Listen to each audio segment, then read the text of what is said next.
이재명이 오늘 대장동 결합 개발 현장 간다. 의혹 정면 돌파. 언론이 이렇게 이 타이틀을 답니다. 저는 이런 언론의 타이틀에 대해서 이재명 캠프입니까? 언론이? 이재명 캠프에서는 이런 식으로 보도 자료를 돌릴 수 있겠죠. 도둑이든 살인범이든 자신을 변명할 그런 자격은 있으니까요. 그런데 언론이 이재명 오늘 대장동 결합 개발 현장 간다 의혹 정면 돌파 이런 제목을 쓰면 됩니까?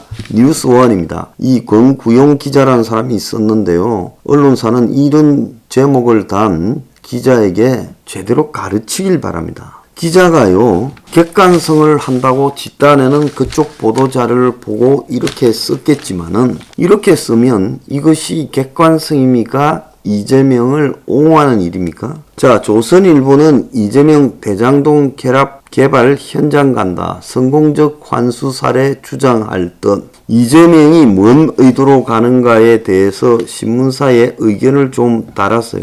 연합뉴스는 이재명 대장동 결합 개발 현장 방문, 민생정책 행보 계속, 굉장히 사실만 이야기하는 척하면서 설거머니 이 부분에 대한 어떤 판단을 다 빼버렸습니다. 그러니까 최순실이 조롱을 하고 있죠. 대장동 팀에서 수사받았다면 나는 무죄다라고 옥중 편지를 보냈습니다. 특검 통해 국정농단처럼 수사해야 된다.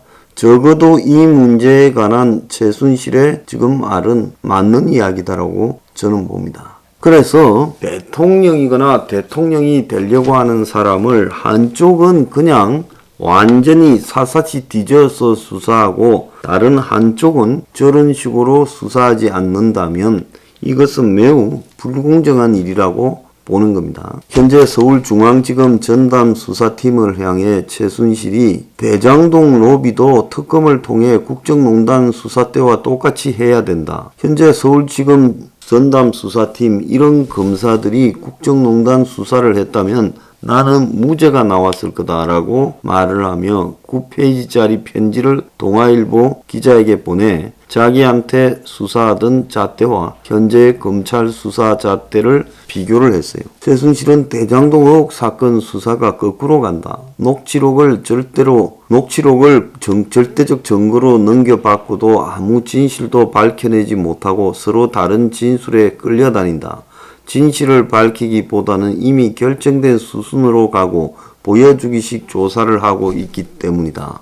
당시 박영수 특검이 혐의를 정해놓고 진행했던 수사 방법과는 완전히 다른 쪽으로 가고 있다. 이렇게 말을 했어요. 자, 그러면서 지금 최순실은 뭘 이야기하는가 하면 자기를 그렇게 강압적으로 수사하던 무소불위의 권력을 가진 박영수가 다른 한쪽에서는 화천대유 관련 고문료를 받았다니 세상이 정상이 아니다. 박영수 인척에게 100억이 간 것에 대해 합당한 돈이라고 얘기하는 걸 보면 그런 돈은 그들에겐 푼돈인가 이야기를 하면서 서울중앙지검 대장동 수사팀에 대해 대장동 의혹은 주민들 피를 빨아먹은 업자들의 돈벼락 장치인데 공항에서 체포됐던 주요 인물은 풀어주고 김만배 영장이 기각되고 이런 검사들이 국정농단 사건을 수사했다면 나는 무죄가 나왔을 거다. 유동규가 밖에 던진 휴대폰을 검찰이 찾지 못하다가 경찰이 하루 만에 찾은 것도 코미디다. 자금 흐름도 중요한 휴대폰 압수도 성남시 압수수색도 전부 보여주기식 쇼로만 하고 있다. 그러면서 이재명 변호사비 대납에 대해서도 이름 있고 명성 있는 사람들이 그냥 이름만 올리는 경우는 나중에 돈을 받기로 하거나 그에 상응하는 대가를 논의한 게 아닌가 묻고 싶다. 무게 있는 변호사가 한두 명도 아니고 2, 3억을 가지고 수임했다라는 게 서너 명이 이게 말이 되느냐.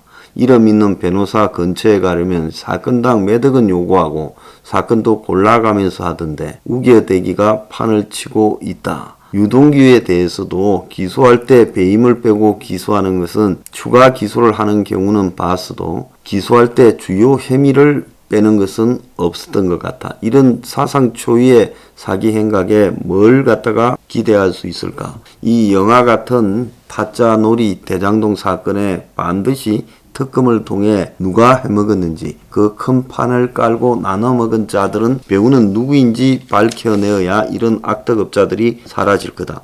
자, 최순실이 과거에 어떤 일을 했든 적어도 이 말에 관한하는 최순실이 옳아요. 심지어 황무성 사장이라고 있지요. 이 성남 도계공의 사장을 했던 이 사람이 이재명과 관련돼서 문제 제기를 하고 있는데 사퇴 압박 정황이 담긴 녹음 파일을 공개한 데 이어 어제는 3,700자의 입장문이 나왔는데 이재명에게 정식으로 문제를 제기하는 내용이 들어 있습니다. 그래서 이 사람은 본격적으로 사업이 시작되기 전에 부담스러우니까 쫓아냈죠. 자, 사건 초기에 입을 닫았지만은 지금 완전히 말을 다 하고 있습니다. 그는 처음엔 조용하다가 지금 말을 하는 이유가 이재명이 국정감사 때 자신을 향해 역량이 있는 사람이었고 공사에 더 있었으면 했다라고 하면서 그게 자기가 분노하게 된 원인이라는 표현을 하고 있는 것 같습니다. 이재명이 정말 그렇게 생각했다면 당시 자기한테 한마디라도 해야지. 당시에는 이재명이 그때 쫓아내놓고 무슨 말이냐. 당신은 내가 이재명에게 좋은 사람 잘 써야 된다 나오면서 했지만은 어떤 답도 하지 않았다. 불합리 비상식으로 인한 큰 수치심을 주었고 이재명 대장동 게이트를 보고 큰 후회를 했다면서 대선 후보니 앞에서는 그렇게 이야기할 수 있겠구나 생각했지만 개인적으로 봤을 때 나한테 직접 보인 모습과 언론에서 하는 행태가 저렇게 다를 수 있나 생각이 들었다. 그는 본인에게 보이는 태도와 남들에게 말하는 것이 다르다는 의미로 이 사람은 두 마디를 하는 사람이다라고 말을 했습니다. 자, 그래서 굉장히 이 사람이 점잖고 저렇게 나서는 사람이 아닌데 굉장히 구박을 받았다 보니까 쌓인 게 많아서 한다고 보고요. 이 사람한테 지금 압력을 놓고 경기 포천도시공사 사장으로 있는 유한기 지금 돈 받았다 이야기가 나오고 있죠. 그 유한기하고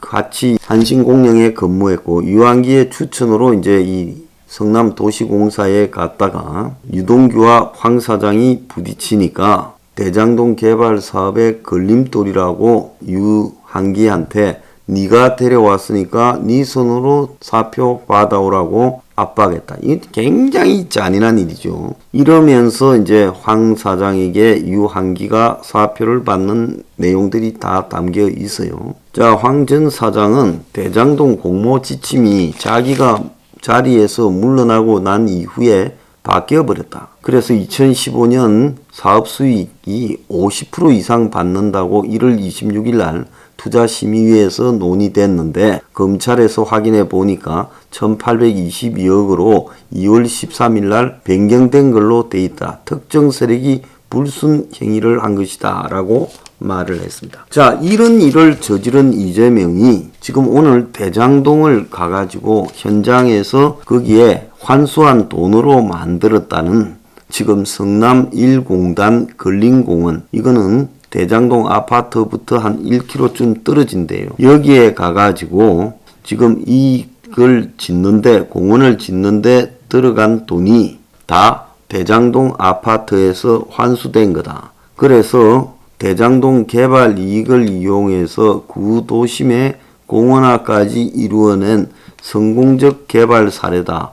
요렇게 지금 자랑을 하려고 이 현장을 방문한다는 겁니다. 자, 이 공원 조성 사업비에 2,561억이 쓰였고 지하 주차장 건립에 200억이 쓰였다고 이재명이 말을 해왔어요. 그래서 대장동 이슈를 현장을 가서 직접 부딪혀서 밀리지 않겠다. 수년간 방치된 낙후 지역을 왜 결합 개발 방식을 통해 개발하려 했는지 후보가 직접 설명할 거다. 요렇게 말을 합니다. 뭐라고 말하든 간에 그는 이 화천대유, 천화동인 등이 가져간 1조쯤 되는 돈을 벌어먹게 만든 장본인이고요. 또 더 나아가서 지금 여기에 들어갔던 이 돈이라는 것은 기본적으로 원래 대장동과 이 공단을 결합해서 개발하기로 했는데 공단을 개발하는 부분은 돈이 안 되지요. 그러니까 드러낸 겁니다. 그래서 대장동만 결합하게 됐어요. 자, 그러면 이 같이 개발했을 때는 이 사업의 수익성이 떨어지니까 이 공단을 떼버리고 대장동을만 개발했다. 그러면 떼버린 공단은 아주 나쁜 것만 몰려 있으니까 굉장히 낙후될 거 아니에요? 그러니까 대장동에 아파트를 지어서 떼돈을 버는 사람이 그 기반 시설로 인프라로 기부 체납을 공단에 공원을 만들어서 하고 주차장을 만들어서 하라고 된 겁니다. 원래 이게 붙어 있기 때문에 떼는 과정에서 어마어마한 이익이 난 거예요. 만약에 이걸 붙여서 같이 했더라면 이익이 안 났겠죠. 그러니까 이런 일은 떼게 될 때 당연히 버림을 받아서 낙후될 수 있는 이런 공단에 대해서 누군가는 떼서 엄청난 돈을 받아먹는 사람들이 할 수밖에 없는 거란 겁니다. 자, 단군 이래의 최대 부동산 비리를 저지른 자가 그 부동산 비리를 무마하기 위한 일종의 눈속임 현장을 가가지고 정면 돌파를 말하고 있습니다. 문제는 놀라운 게 이 단군 이래의 최대 이익을 환수했다고 주장하는 모습이 이게 더 기이해요. 정말 기이하다. 좀 그렇게 괴이하다라고 봐야 되는 겁니다. 최대의 비리의 주범이 최대의 공익 환수를 했다고 우기고 있습니다. 그러면 최대의 비리와 최대의 공익 환수는 극명한 겁니다. 완전 대척점에 있는 이야기를 하고 있어요. 국민은 이게 뭐가 진실인지 알아야 되는 겁니다. 자, 정말로 이재명이가 대장동을 정면 돌파하고 싶으면 대장동 공단 결합 근린공원에 갈 게 아니라 어디 가야 되는가 하면 중앙지검의 대장동 수사팀에 있는 서류 다 들고 가서 나를 조사해라, 조사받겠다. 그게 정면 돌파예요. 어디를 가고 자빠졌어요.